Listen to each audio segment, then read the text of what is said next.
கிராமத்தின் ஓரத்தில் மரங்களின் நிழலில் பசுமையான வயலில் நிறைய தர்பூசணிகள் விளைந்திருந்தன. தாரா சிட்டுக்குருவி நாள் முழுவதும் அங்குமிங்கும் பறந்து திரிந்து களைத்து போயிருந்தது. அதற்கு ஒரு புதிய வீடு தேவைப்பட்டது.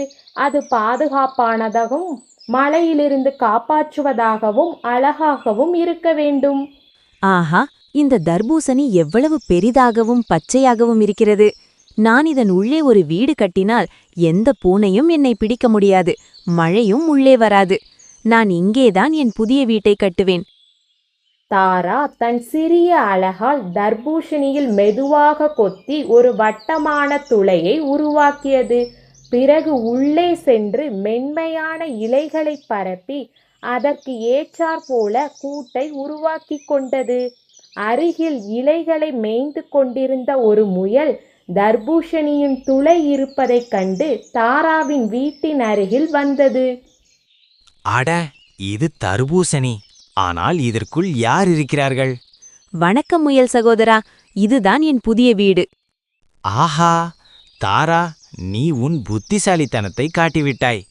எங்கள் வீடுகள் அனைத்தும் பூமிக்கு அடியில் உள்ளன. மழைக்காலங்களில் பல முறை தண்ணீர் நிரம்பிவிடும். ஆனால் உன் வீடோ மழை மற்றும் வெயில் இரண்டிலிருந்தும் பாதுகாப்பாக இருக்கும். இதற்கிடையில் குளத்திலிருந்து குதித்து ஒரு பச்சை நிற தவளை வந்தது. இது என்ன மாதிரியான வீடு? தர்பூசணிக்குள் யாராவது இருப்பார்களா? ஆம், தவளை அண்ணா, இதுதான் என் வீடு. பார், உள்ளே எவ்வளவு குளிர்ச்சியாகவும் பாதுகாப்பாகவும் இருக்கிறது என்று. சரியாக சொன்னாய். நான் குளத்தில் வசிப்பதால் சில நேரங்களில் பாம்புகள் என்னை துரத்துகின்றன. உன் வீடு உண்மையிலேயே ஒரு அருமை. அப்போது மரக்கிளையில் அமர்ந்திருந்த கிட்டு என்ற பச்சை கிளி கீழே பறந்து வந்து தாராவின் வீட்டிற்கு வந்தது. தாரா, உன் வீடு உண்மையிலேயே தனித்துவமானது. நாம் மரங்களிலும் சுவர்களின் விரிசல்களிலும் கூரைகளிலும் பல கூடுகளை பார்த்திருக்கிறேன். ஆனால் தர்பூசணிக்குள் பார்ப்பது இதுதான் முதல் முறை. கிட்டு, எனக்கு தெரியும். காட்டில் உள்ள ஒவ்வொரு சிட்டுக்குருவியும் மரங்களில் கூடு கட்டுகிறது. ஆனால் நான் வித்தியாசமாக ஏதாவது செய்ய நினைத்தேன். தர்பூசணி தடிமனாக, குளிர்ச்சியாக, இனிப்பாகவும் உள்ளது. உள்ளே வெப்பமாக இருக்காது. ஆஹா, முற்றிலும் சரி. நானும் உன்னுடன் இருக்க விரும்புகிறேன். ஒரு நண்பனாக உன் வீட்டிற்கு வர எனக்கு அனுமதி கிடைக்குமா? நிச்சயமாக. வீட்டிற்குள் எல்லோரையும் வரவேற்கிறேன். எல்லோரும் தாராவின் நண்பர்களாகிவிட்டன. அப்படியானால் தாரா, நான் சில சமயம் உன் தர்பூசணி வீட்டின் அருகில் உட்கார்ந்து ஓய்வெடுக்கலாமா? நான் உன் வீட்டை பாதுகாப்பேன். ஆம் சகோதரா, நீ விரும்பும் போதெல்லாம் வா. உன் சுறுசுறுப்பான கண்கள் எந்த ஆபத்தையும் தூரத்திலிருந்தே பார்த்துவிடும்.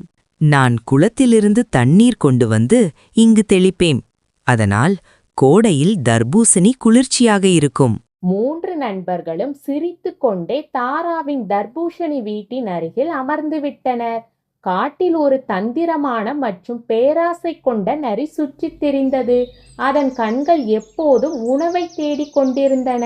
அது வயலில் பெரிய பசுமையான தர்பூசணியை பார்த்தது. தர்பூசணியில் ஒரு வட்டமான துளை இருப்பதையும் அதற்குள் இருந்து ஒரு பறவையின் சத்தத்தையும் கேட்டது. ஆஹா, 2 விஷயங்கள் ஒரே நேரத்தில் கிடைத்துவிட்டன. தர்பூசணியும் பறவையும். எனக்கு கொண்டாட்டம்தான். முதலில் தர்பூசணியை சாப்பிடுவோம், பிறகு உள்ளிருக்கும் பறவை சாப்பிடலாம். நரி மெதுவாக அமைதியான காலடிகளுடன் தர்பூசணியை நெருங்கியது. அடடே, நரி நேராக தாராவின் வீட்டிற்கு செல்கிறது. நாம் அவளிடம் சொல்ல வேண்டும். தாரா, கவனமாக இரு. உன் வீட்டை நோக்கி நரி வருகிறது. நரியா? ஓ இல்லை, இதற்குத்தான் நான் பயந்தேன். தாரா தனது புத்திசாலித்தனத்தை காட்டியது. அது தர்பூசணியை சுற்றி இலைகள் மற்றும் முட்களால் பாதுகாப்பை உருவாக்கியது. நரியே, நீ என் வீட்டிற்குள் வர முடியாது.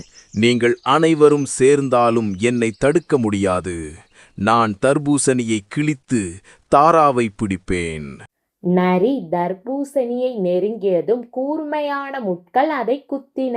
இதையெல்லாம் பார்த்ததும் தர்பூசணி வீட்டை உடைப்பது எளிதல்ல என்று நரிக்கு புரிந்தது.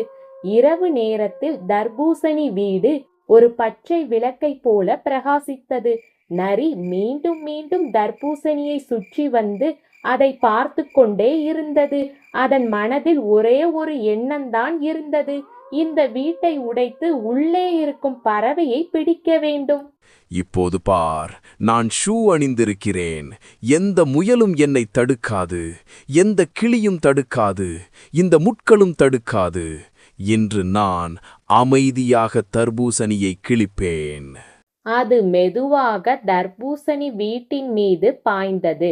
தாரா வீட்டிலிருந்து ஒரு பிரகாசமான சிறகை எடுத்தாள். இதுதான் முன்பு காட்டிலிருந்த ஒரு முதிய ஆந்தை கொடுத்த மாயச் சிறகு.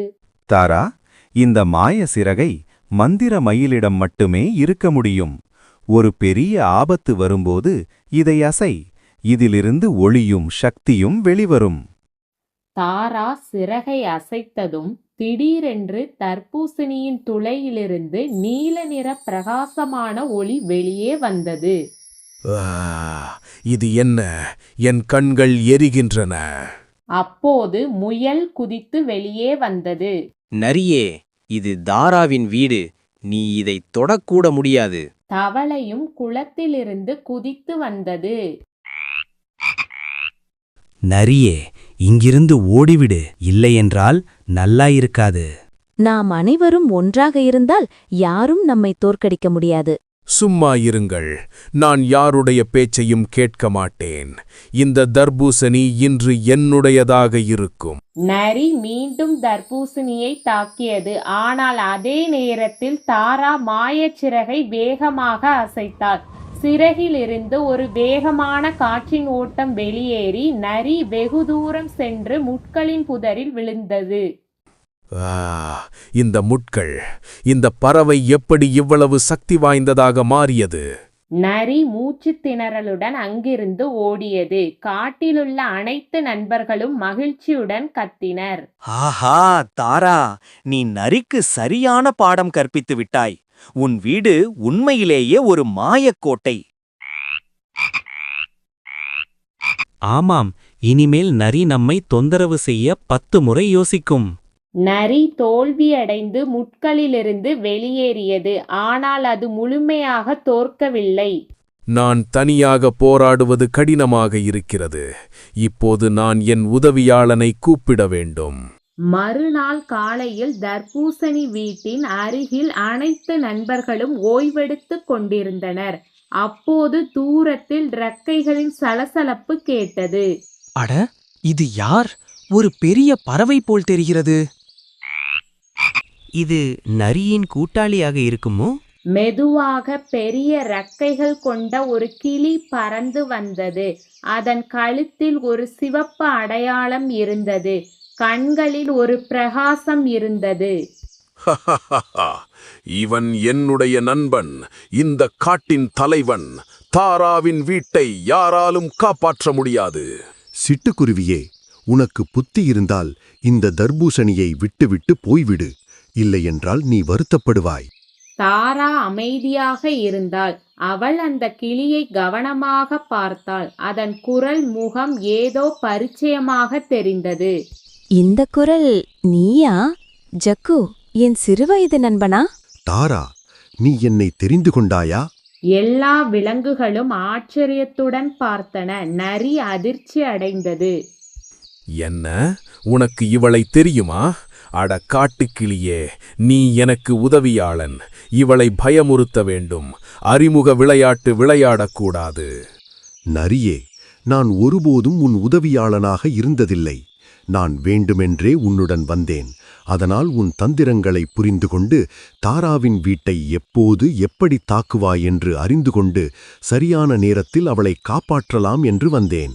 நீ எனக்கு துரோகம் செய்ய மாட்டாய் என்று எனக்கு தெரியும். நீதான் சிறுவயதில் எனக்கு பறக்க கற்றுக் கொடுத்த அதே ஜக்கு. ஆம் தாரா, இப்போதும் நான் உன்னுடன் இருக்கிறேன். இந்த முறை யாரும் உன் வீட்டை உடைக்க மாட்டார்கள். நரி ஏமாந்து நின்றது. துரோகம்!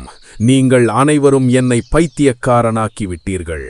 ஆனால் நினைவில் வைத்துக் கொள்ளுங்கள், நான் அவ்வளவு எளிதில் தோற்க மாட்டேன். நரி அங்கிருந்து ஏமாற்றத்துடன் சென்றது.